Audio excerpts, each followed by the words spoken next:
وما عمرني شفت عياشة بهايم.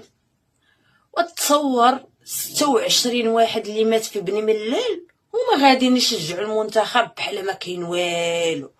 وتفهمت سطة 26 اللي ماتوا في بني ملال، لا لوكسيجين لا مستشفيات تفرح لا والو، وغادي كيشجع لك المنتخب بحال حتى حاجه.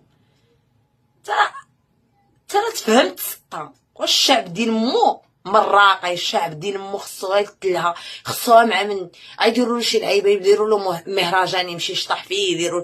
المهم خص الشعب يتلها.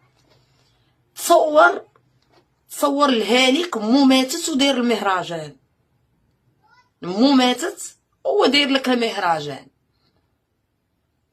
امير المؤمنين كتضحكوا على بكلمة الاسلام.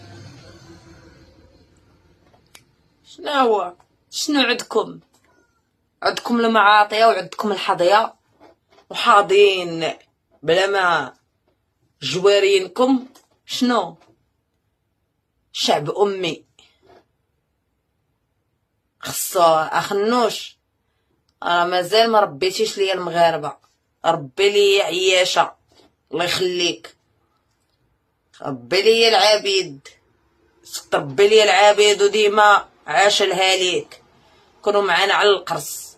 عاش الهاليك باش الله اعلم. المهم عاش الهاليك، حنا نموتو وهو عاش الهاليك، عايش بينا ولا بلا بينا، بلا ما تسناك تقول لي عاش الهاليك، راه عايش. فكر في راسك انت. والشاب غادي مخلي ولدو من الدراسه ومخلي الحقوق ديالو قامع كرشو وغادي كيشجع ليا في المنتخب. وتفهمت سطا. هاد الشعب هذا تعيش معاه، هاد الشعب هذا تدافع عليه، هاد الشعب هذا ضمن ليه الحقوق ديالو. هو اصلا هو ما راضيش